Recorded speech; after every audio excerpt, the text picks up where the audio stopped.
ह्या लेक्चरमध्ये dial test indicator या प्रिसिजन मेजरिंग इन्स्ट्रुमेंट संदर्भात आपण माहिती घेणार आहोत. तर डायल टेस्ट इंडिकेटर संदर्भात आपण प्रथमतः प्रस्तावनेमध्ये माहिती पाहू. तर प्रथम डायल टेस्ट इंडिकेटरचे चित्र पाहून घ्या.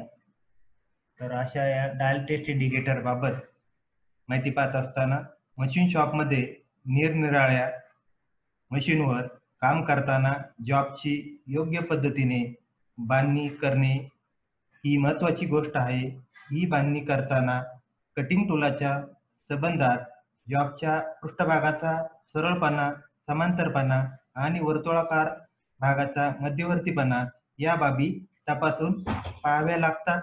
यासाठी level bottle, surface gauge, vernier height गेजचा उपयोग करतात. ही तपासणी सूक्ष्म तंतोतंतपणाने करावयाची असल्यास त्यासाठी डायल टेस्ट इंडिकेटरचा प्रामुख्याने उपयोग करतात. त्याचप्रमाणे निरनिराळ्या प्रकारच्या पृष्ठभागाच्या बिंदूमधील फरक तपासून पाहण्यासाठी डायल टेस्ट इंडिकेटरचा उपयोग केला जातो. उदाहरणार्थ लेथ मशीनवर किंवा सिलेंड्रिकल ग्राइंडिंग मशीनवर राऊंड जॉब डेड प्रूव्ह करण्यासाठी, जॉबची समपातळी पाहण्यासाठी, जॉबचे साईज व्हेरिफिकेशन चेक करण्यासाठी, मशीन पार्टची अलाइनमेंट चेक करण्यासाठी, तसेच स्लिप गेज साइन बारच्या सहाय्याने जॉबचे टेपर अँगल चेक करण्यासाठी ही डायल टेस्ट इंडिकेटरचा प्रामुख्याने उपयोग केला जातो. अशा ह्या डायल टेस्ट इंडिकेटरच्या सहाय्याने ब्रिटिश पद्धतीमध्ये 0.001 इंच व मेट्रिक पद्धतीमध्ये 0.01 mm इतक्या अचूकतेमध्ये, सूक्ष्मतेमध्ये चेकिंग करता येते. या डायल टेस्ट इंडिकेटरला डायल गेज किंवा इंडिकेटर गेज असं देखील म्हटलं जातं. अशा प्रकारे या डायल टेस्ट इंडिकेटरची ही माहिती आपण या इंट्रोडक्शन म्हणजे प्रस्तावनेमध्ये आपण बघितली. अशा प्रकारचा डायल टेस्ट इंडिकेटर आहे. त्याचा लिस्ट काउंट या ठिकाणी दिसतोय आपल्याला. तर अशी माहिती होती. त्यानंतर आपण या डायल टेस्ट इंडिकेटरचा पुढचा मुद्दा प्रिन्सिपल या संदर्भात आपण माहिती पाहणार आहोत. प्रिन्सिपल म्हणजे तत्व.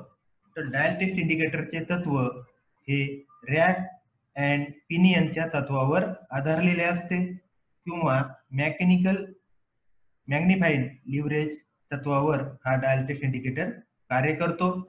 तर अशा या डायल टेस्ट इंडिकेटरचा उपयोग वस्तूच्या पृष्ठभागाच्या बिंदूमधील सरळ रेषेतील फरक हा रॅक आणि पिनियनमुळे वर्तुळाकार स्वरूपात डायलवर आपल्याला हा दर्शविता येतो, आपल्याला दिसतो. अशा प्रकारे ही माहिती आपण या डायल टेस्ट इंडिकेटर संदर्भात प्रिन्सिपल मध्ये बघितली. त्यानंतर आपण पुढच्या मुद्द्याकडे वळणार आहोत. त्याच्यामध्ये प्रामुख्याने या डायल टेस्ट इंडिकेटरचे दोन प्रकार पडतात. Types of dial test indicator. त्याच्यामध्ये प्लंजर टाइप आणि दुसरा लिव्हर टाइप. तर प्लंजर टाइप संदर्भात अशा प्रकारचा हा प्लंजर टाइप डायल टेस्ट इंडिकेटरचा प्रकार आहे. त्याच्यानंतर दुसरा तो प्रकार आहे लिव्हर टाइप. तर lever type dial test indicator या आकृतीत चित्र दाखवल्याप्रमाणे असतात. त्याच्यामध्ये हे देखील दोन डायल टेस्ट इंडिकेटरचे लिव्हर टाइप प्रकार आहेत.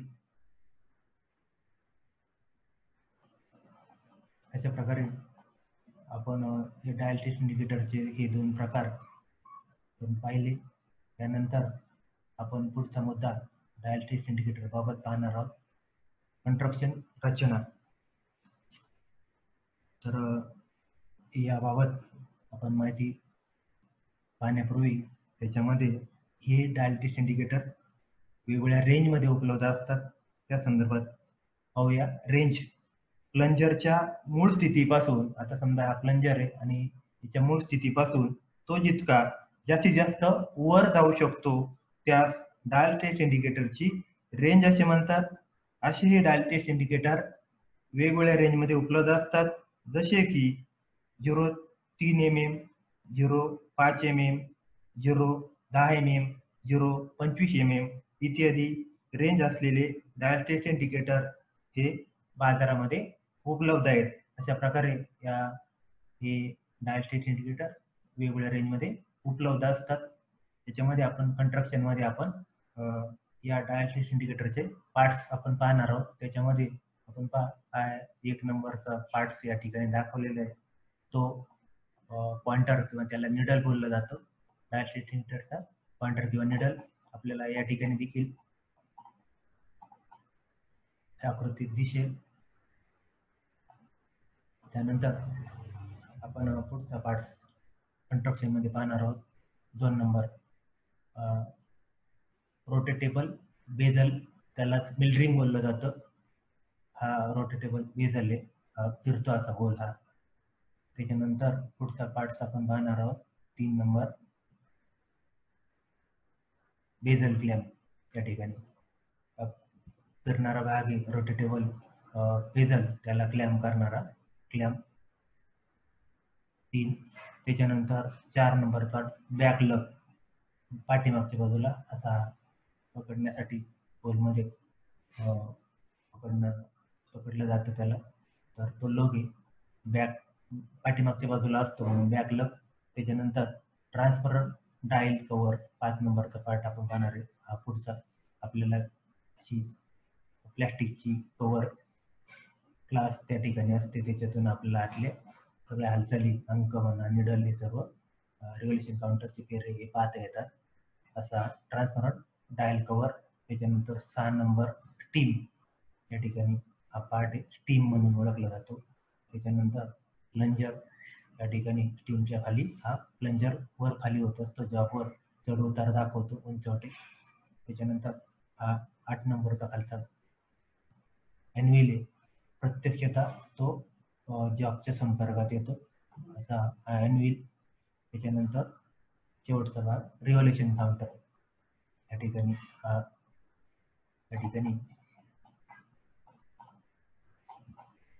रिव्होल्यूशन काउंटर, या प्लंजरचे किती पेरे झालेत हे या रिव्होल्यूशन काउंटरच्या सहाय्याने लक्षात येतं. अशा प्रकारे या कंस्ट्रक्शन मध्ये आपण हे पार्ट्स ची ओळख करून घेतली. तर त्याच्यातली प्रमुख काही भाग आपण संदर्भातली माहिती आपण पाहणार आहोत. तर याच्यामध्ये स्टँड, तर हे डायल टेस्ट इंडिकेटर हातात धरून तर वापरू शकत नाही, ते एका स्टँड मध्ये पकडले जातात. असा स्टँड आहे. या स्टँड संदर्भातली माहिती पाहू, किंवा त्याला बेस बोललं जातं, हा तळाकडचा भाग बेस. तर बेस संदर्भातली माहिती, डायल टेस्ट इंडिकेटरला असणाऱ्या बेसचे 2 प्रकार पडतात मुख्यत्वे करून. त्याच्यामध्ये एक ऑर्डिनरी बेस आणि दुसरा मॅग्नेटिक बेस. आता हा मॅग्नेटिक आहे आणि दुसरा ऑर्डिनरी असतो. तर बेस प्रामुख्याने कास्ट आयर्न या मटेरियल पासून बनवले जातात. तर त्याच्यामध्ये पहिला प्रकार ऑर्डिनरी बेस. तर या प्रकारच्या बेसचा आकार आयताकृती किंवा चौकोनाकृती असून कास्ट आयर्न या मटेरियल पासून हा तयार केलेला असतो. बेसच्या वरील पृष्ठभागाशी तळाकडील पृष्ठभाग हा ग्राइंडिंग फिनिश केलेला असतो. या बेसच्या वरील पृष्ठभागावर लांबीच्या दिशेने एक स्लॉट म्हणजेच गाळा पाडलेला असून त्या स्लॉट मध्ये सर्वसाधारणपणे मध्यावर एक पिलर, हा उभा पिलर असतो, की ज्या ठिकाणी फ्लॅट पृष्ठभागावर असतो त्या ठिकाणी हा ऑर्डिनरी बेस ठेवून जॉब डेट ट्रू करण्यासाठी किंवा जॉबचं चेकिंग करण्याकरता या ऑर्डिनरी बेसचा उपयोग करतात. दुसरा जो प्रकार आहे बेसचा, मॅग्नेटिक बेस. आता या ठिकाणी हा मॅग्नेटिक बेस दाखवलेला आहे. तर या बेसमध्ये परमनंट मॅग्नेट असते. या बेसच्या साईडला एक या ठिकाणी दाखवलेले ऑन ऑफ स्विच किंवा पुल पुश बटन बसवलेले असते, की या स्विच किंवा बटनच्या साहाय्याने बेसमध्ये पाहिजे तेव्हा आपल्याला मॅग्नेट आणता येते. त्यामुळे या प्रकारच्या बेस पाहिजे त्या ठिकाणी लोखंडी भागावर ठेवून याच्या साहाय्याने आपल्याला काम करता येते. पाहिजे तेव्हा बटन ऑफ करून बंद करून मॅग्नेट ऑफ करता येते. म्हणून या प्रकारच्या बेसचा हा अडचणीच्या ठिकाणी प्रामुख्याने उपयोग केला जातो. अशा प्रकारे या डायल टेस्ट इंडिकेटरचा पार्ट्स बेस संदर्भातली माहिती पाहिली. त्याच्यानंतर पिलर, हा उभा भाग आहे, त्याला पिलर बोललं जातं. तर पिलर संदर्भात बेसवर जो लोखंडी बार काटकोनात उभा बसवलेला असतो त्यास पिलर असे म्हणतात. हा पिलर हाय कार्बन स्टील या मटेरियल पासून बनवून त्यावर हार्डनिंग व टेम्परिंग करून त्यावर ग्राइंडिंग फिनिश केलेले असते. या पिलरवर क्लॅम्पच्या साहाय्याने, आता इथे या ठिकाणी क्लॅम्प, या क्लॅम्पच्या साहाय्याने डायल पाहिजे त्या ठिकाणी सेट करता येते. ही डायल पाहिजे त्या ठिकाणी जॉबच्या चेकिंग करताना सेट करता येते. त्याच्यानंतर रॉकर आर्म, पुढचा पार्ट आपण बनवणार रॉकर आर्म. तर हा एक कार्बन स्टीलचा रॉड असून ग्राइंडिंग फिनिश केलेला असतो. याचे एक टोक डायलच्या पाठीमागील बाजूला, या डायलच्या पाठीमागील बाजूला क्लॅम्पच्या साहाय्याने जोडलेले असते, तर दुसरे टोक क्लॅम्पच्या साहाय्याने या पिलरशी, उभ्या पिलरशी कुठेही फिक्स करता येते. तर अशा प्रकारे या रॉकर आर्म संदर्भातली ही माहिती आपण बघितली. त्यानंतर हा जो क्लॅम्प आहे त्या संदर्भातली माहिती पाहू. पिलरवर रॉकर आर्म, या पिलरवर हा रॉकर आर्म फिक्स करण्यासाठी व डायल हेड फिक्स करण्यासाठी या रॉकर आर्मवर जे साधन उपयोगात आणले जाते त्याला क्लॅम्प असे म्हणतात. तर अशा प्रकारे या क्लॅम्पचा उपयोग ह्या पिलर आणि रॉकर आर्म बरोबर डायल फिक्स करण्यासाठी केला जातो. त्याच्यानंतर डायल हेड, डायल हेड हा पार्ट. तर मार्किंग तबकडी असलेल्या भागाला डायल हेड असे म्हणतात. डायल हेडमध्ये पॉइंटरची हालचाल, पॉइंटर निडलची हालचाल गिअर मेकॅनिझम किंवा लिव्हर मेकॅनिझमद्वारे केली जाते. डायलवर मार्किंग केलेली असते. डायलमध्ये पुढील भागाचा समावेश होतो. या डायलमध्ये प्रामुख्याने पुढील भागाचा समावेश होतो. त्याच्यामध्ये डायल, त्याच्यानंतर प्लंजर, रॅक, याच्या आतमध्ये रॅक आणि पिनियन गिअर्स असतात. त्याच्यामध्ये स्प्रिंग, पॉइंटर, मिल्ड्रिंग किंवा त्याला बेझल बोललं जातं, इत्यादी भागांचा त्याच्यामध्ये समावेश होतो. तर जॉबच्या सरफेसवर असणारा चढ उतार हा अधिक किंवा वजा हा आपल्याला दाखवता येतो.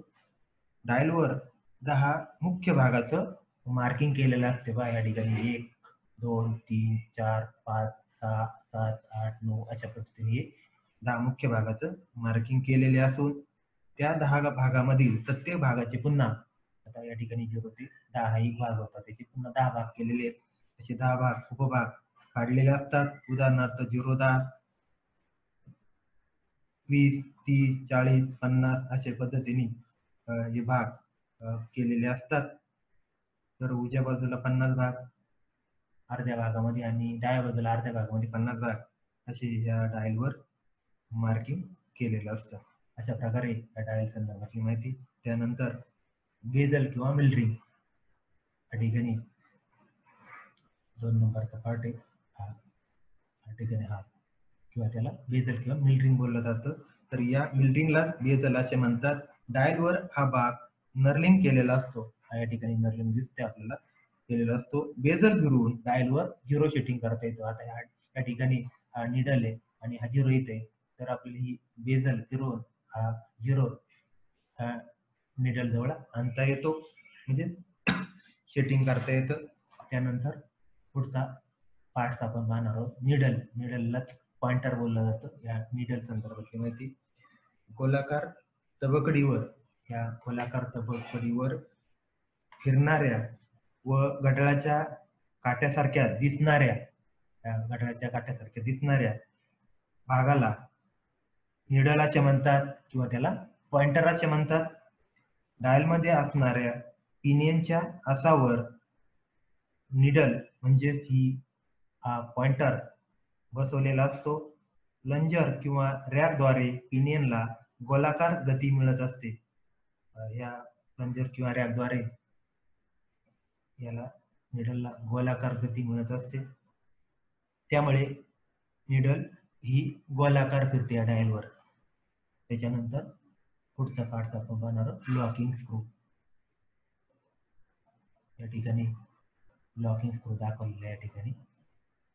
तर डायल टेस्ट इंडिकेटरचा उपयोग करताना जॉबवर प्लंजर टेकविला असता, हा प्लंजर टेकविला असता, ही निडल किंवा आपण त्याला पॉइंटर बोलू, हा डायलवरील शून्याशी या शून्याशी जुळवून घ्यावे लागते.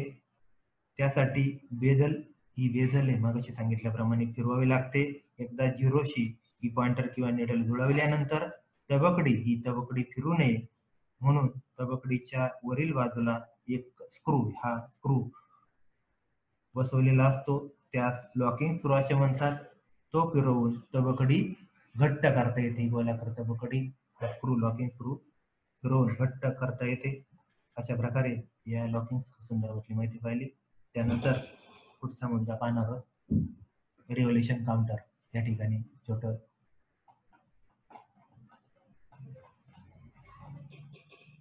Revolution counter. तर जॉबवर प्लंजर टेकविला असता, जॉबवर हा प्लंजर टेकविला असता प्लंजरच्या हालचालीनुसार निडल म्हणजे पॉइंटर गोलाकार फिरत असते व आपल्याला रीडिंग मिळत असते. जॉबवर जास्त उंचवटे किंवा खळगे असल्यास काट्याचे, या काट्याचे निडलचे जास्त फेरे होतात, हे आपल्याला पटकन लक्षात येत नाही. ते फेरे आपल्याला समजावेत म्हणून या रिव्होल्यूशन काउंटरची रचना डायलमध्ये केलेली असते. त्यामुळे मोठ्या काट्याचे किती फेरे झाले, या मोठ्या काट्याचे निडलचे पॉइंटरचे म्हणजेच किती फेरे झाले, हे या छोट्या काट्यामुळे आपल्याला लक्षात येते किंवा समजते. अशा प्रकारे या रिव्होल्यूशन काउंटर संदर्भात आपण ही माहिती पाहिली. त्यानंतर रॅक अँड पिनियन, तो आतल्या भागात असतो या डायलच्या पाठीमागील बाजूला आतमध्ये. तर रॅक अँड पिनियन, तर डायल टेस्ट इंडिकेटर मधील सर्वात महत्वाची ही रॅक अँड पिनियन यंत्रणा आहे. रॅक प्लंजरच्या वरच्या बाजूला एक भाग जोडलेला असतो. हा प्लंजर आहे त्याचाच भाग, वरील भाग, त्याला रॅक बोललं जातं आणि त्याला एक छोटा पिनियन जोडलेला असतो. तर त्यावर आडवे दाते पाडलेले असतात. त्या रॅकवर हे आडवे दाते पाडलेले असतात, त्यास रॅक असे म्हणतात. या रॅकला एक गोलाकार दातेरी चक्र जोडलेले असते, त्यास पिनियन असे संबोधतात. रॅकच्या वर खाली होणाऱ्या, ह्या म्हणजेच प्लंजरच्या वर खाली होणाऱ्या हालचालीमुळे पिनियन सुद्धा फिरले जाते. आतले छोटे जो गिअर आहे त्याला पिनियन बोललं जाते, फिरले जाते. व रॅकच्या सरळ रेषेतील गतीचे, या रॅकच्या सरळ रेषेतील गतीचे गोलाकार गती रूपांतर केलं जातं, म्हणजे ही निडल मग गोलाकार फिरते. अशा प्रकारे या रॅक अँड पिनियन संदर्भातली माहिती पाहिली. त्याच्यानंतर आपण प्लंजर संदर्भात माहिती पाहणार. हा प्लंजर पार्ट आहे. तर डायलच्या खालच्या बाजूला गोलाकार लांब असा बॉलपेनच्या रिफिल सारखा दिसणारा परंतु त्यापेक्षा मोठ्या व्यासाचा भाग असतो, त्यास प्लंजर असे म्हणतात. हा आता सांगितल्याप्रमाणे रॅकला जोडलेला असतो. जॉबची तपासणी करताना प्रत्यक्ष प्लंजर हा जॉबवर टेकवून मोजमाप केले जाते. या प्लंजरचा जो भाग जॉबला स्पर्श करतो त्यास कॉन्टॅक्ट पॉइंट, या भागाला कॉन्टॅक्ट पॉइंट असे म्हणतात. प्लंजरची खालीवर हालचाल होते, त्यामुळे रॅकला, या रॅकला म्हणजे प्लंजरला वरच्या बाजूला रॅक आहे त्याला गती मिळते. रॅकशी पिनियन जोडल्यामुळे, या रॅकशी छोटा गिअर आहे त्याला पिनियन म्हटलं जातं, तो पिनियन जोडलेला असल्यामुळे तिचे गोलाकार गतीत रूपांतर होऊन हा पॉइंटर म्हणजे निडल ही फिरत असते.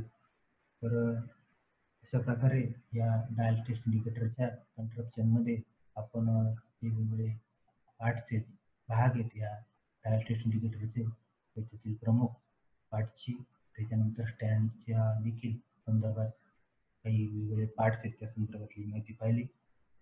त्यानंतर सध्या बाजारामध्ये digital type type dial test indicator उपलब्ध आहेत. तर त्याच्यामध्ये हे 2 प्रकारामध्ये digital type dial test indicator उपलब्ध आहे. त्याच्यामध्ये प्लंजर आणि लिव्हर टाईप. तर व्हर्नियर कॅलिपर आणि मायक्रोमीटर प्रमाणे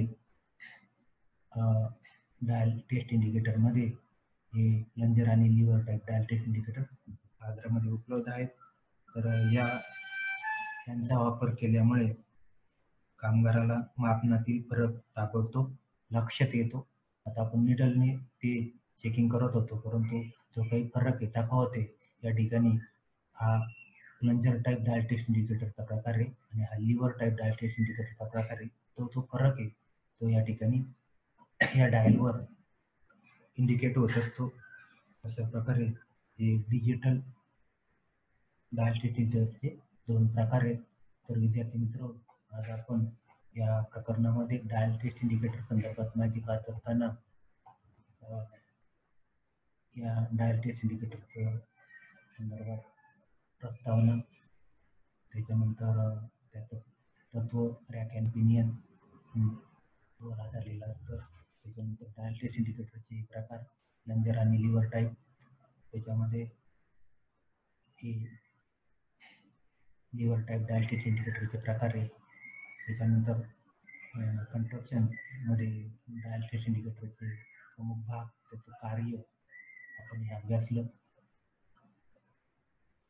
त्यानंतर हे स्टँड आहे आणि त्या स्टँडवर डायल फिट केले जाते.